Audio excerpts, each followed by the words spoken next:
दोस्तों, ज़्यादातर लोग ये मानते हैं कि अगर एक बार हार्ट की नसों के अंदर प्लैक जम गया, ब्लॉकेज हो गई, तो कभी भी उसे वापस से हटाया नहीं जा सकता।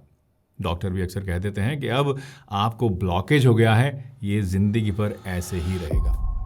लेकिन आज मैं आपको दिल्ली के एक बड़े हॉस्पिटल की एक रियल कहानी सुनाने जा रहा हूँ, जो आपकी सोच को पूरी तरह से बदल कर रख देगी। क्या सच में प्लैक रिवर्स हो सकता है या ये एक मिथ है? आइए आज के इस वीडियो में एक रियल स्टोरी की मदद से समझने की कोशिश करते हैं। बात 2010 की है, जब मैं दिल्ली के एक बड़े हॉस्पिटल के अंदर एज एन आरएमओ यानी रेजिडेंट मेडिकल ऑफिसर जॉब किया करता था। वहाँ मेरे वार्ड में एक पेशेंट एडमिट हुआ। एज थी उनकी 57 साल, 57 ईयर्स। दिखने में बिल्कुल फिट थे, रेगुलर एक्सरसाइज करते थे और प्लांट बेस्ड डाइट लेने वाले थे, यानी कोई नॉनवेज वगैरह, स्मोकिंग, ड्रिंकिंग वगैरह वो कुछ नहीं लेते थे।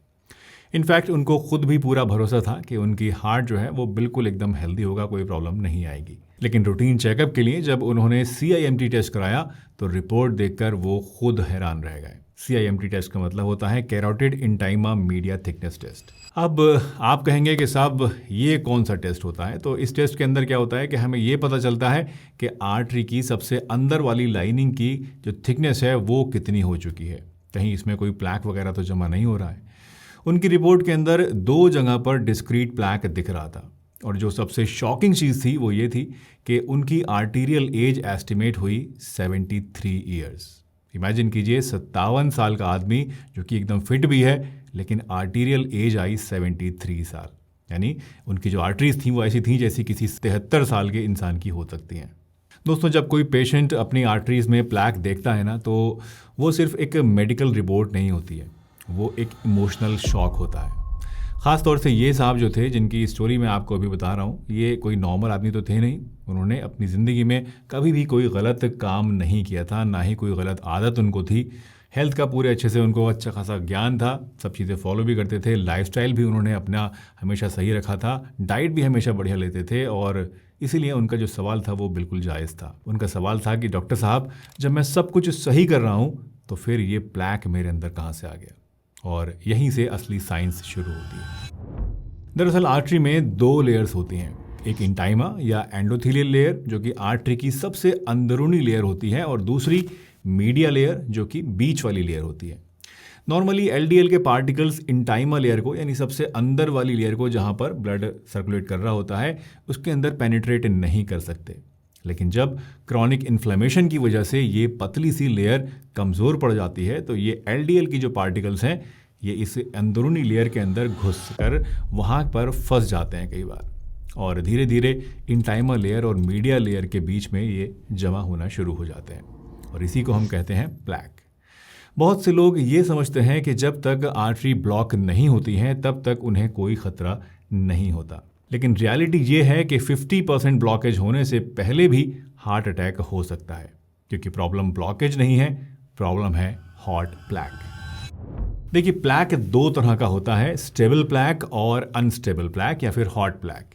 स्टेबल प्लैक वैक्सी, क्रीमी और सॉलिड होता है, ज़्यादा डेंजरस ये नहीं होता है। लेकिन जो इन्फ्लेम्ड प्लैक होता है, जो कि लिक्विड फॉर्म में होता है, वो सबसे ज़्यादा खतरनाक होता है, और इसे ही हम हॉट प्लैक कहते हैं। लेकिन सवाल ये आता है कि आखिर स्टेबल प्लैक हॉट प्लैक में कैसे बदल जाता है? तो इसका रीज़न होता है हमारा इम्यून सिस्टम। जी हाँ, हम खुद ही इसके लिए रिस्पॉन्सिबल हैं।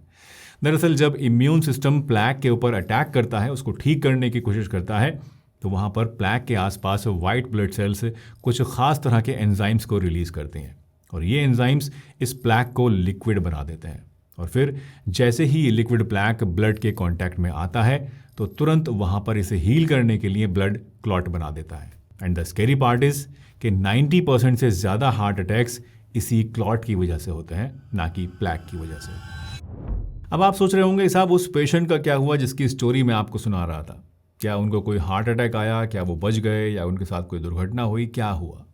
जी नहीं, ये पेशेंट जो थे ये एकदम सेफ थे, उनको कुछ नहीं हुआ। उन्हें ना तो कोई अटैक आया, ना ही उनके सीने में कोई दर्द हुआ, और ना ही किसी तरह की उनको कोई प्रॉब्लम फेस करनी पड़ी। क्यों? क्योंकि इनके केस में प्लैक तो था, लेकिन अनस्टेबल नहीं था, हॉट प्लैक नहीं था, स्टेबल प्लैक था। इसलिए उनको हार्ट अटैक नहीं हुआ, जबकि उनको अच्छी खासी वहाँ पर प्लैकिंग हो रही थी। और यहीं से हमने इस बारे में पढ़ना शुरू किया और प्लैक के रिवर्सल की प्लानिंग शुरू कर दी। डिटेल्ड इवैल्यूएशन में हमने ये समझा कि पेशेंट के अंदर कुछ जेनेटिक चैलेंजेस थे, यानी उनको हार्ट प्रॉब्लम्स की फैमिली हिस्ट्री थी। माँ बाप या उसके ऊपर की जो जनरेशन थी उनमें हार्ट प्रॉब्लम्स की हिस्ट्री बहुत ज़्यादा थी। उनमें 9p21 जीन प्रेजेंट था जो कि हार्ट अटैक और डायबिटीज़ से लिंक्ड होता है, और 4q25 जीन भी था जो कि आर्टीरियल फिब्रिलेशन का रिस्क को बढ़ा देता है। साथ ही उनको इंसुलिन रेजिस्टेंस था जो कि उनको खुद भी पता नहीं था इस टेस्ट से पहले। आप में से कितने लोग होंगे दोस्तों जो कि ये सोचते होंगे, बोलते होंगे कि मुझे डायबिटीज़ नहीं है, लेकिन आप में से कितने लोगों को इंसुलिन रेजिस्टेंस चुपचाप शुरू हो चुका है ये कोई नहीं जानता। बहरहाल इन साहब का जो लाइफस्टाइल था बिल्कुल ख़राब नहीं था, अच्छा था, इसलिए हमें बहुत ज़्यादा कुछ करना नहीं पड़ा, बहुत ज़्यादा मेहनत नहीं करनी पड़ी, सारी चीज़ें आसानी से हो गई। बस थोड़ी सी फाइन ट्यूनिंग की ज़रूरत हमें थी जो कि हमने करी। हमने उनका हाई ग्लाइसेमिक कार्ब्स जो था वो बिल्कुल बंद कर दिया। उन्हें ओमेगा 3 फैटी एसिड से डाइट में हमने ऐड करवाए, जैसे कि फ़िश वगैरह दी, चिया सीड्स वो खाने के लिए बोला और फ्लैक्स सीड्स पर फोकस किया। नायासिन यानी विटामिन B3 के लिए हमने उन्हें लीन मीट सजेस्ट किया, या चिकनाई वाला नहीं, लीन मीट।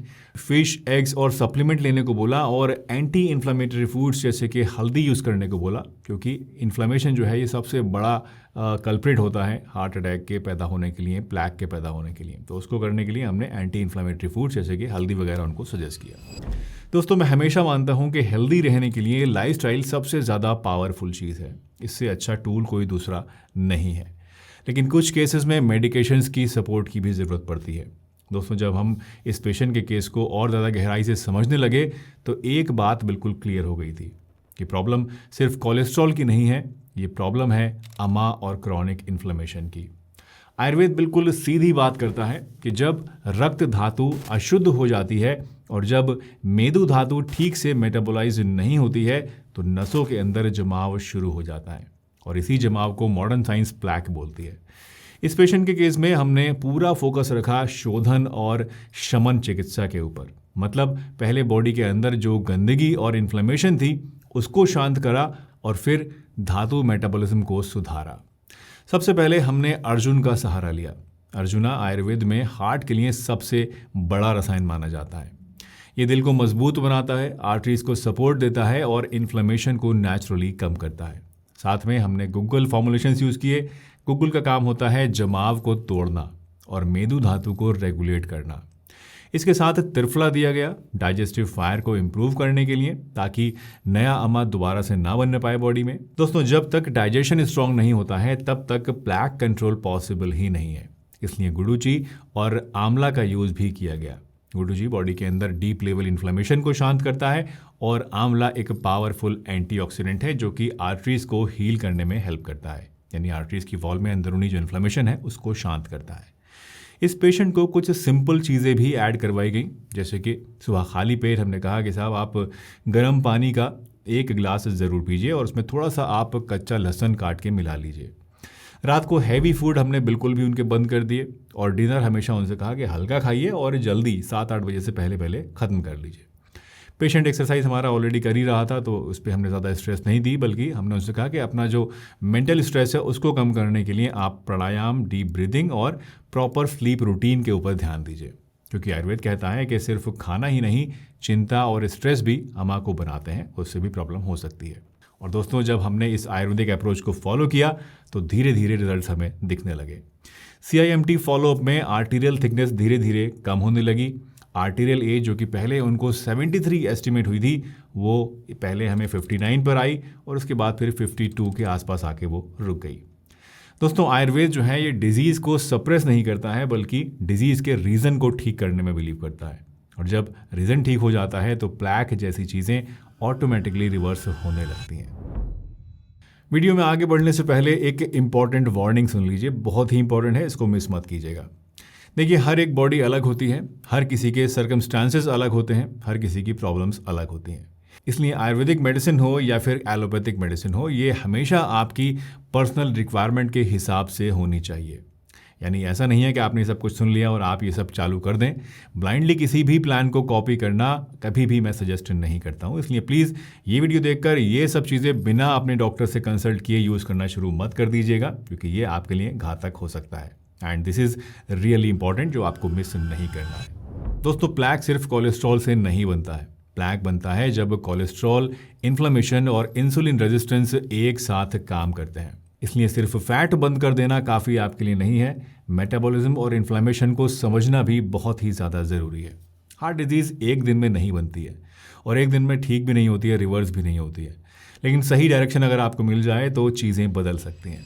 वैसे एक टेस्ट ऐसा भी है जो कि आप घर बैठे खुद कर सकते हैं और अपने अंदर आर्टीरियल प्लैक का अंदाज़ा लगा सकते हैं, काफ़ी हद तक उसको समझ सकते हैं। इस सिंपल टेस्ट के बारे में जानना चाहते हैं तो अब आप यहाँ क्लिक करके इस वीडियो को ज़रूर देखिएगा। इसमें मैंने पूरा टेस्ट बताया है कि आपको कैसे करना है और इससे कैसे आप अपने अंदर आर्टीरियल प्लैक का पता लगाएंगे। मिलते हैं एक नई वीडियो में, तब तक के लिए अपना ध्यान रखिए, हंसते रहिए, मुस्कुराते रहिए, रोज़ कुछ ना कुछ नया सीखते रहिए ताकि आप रह सकें हेल्दी हमेशा।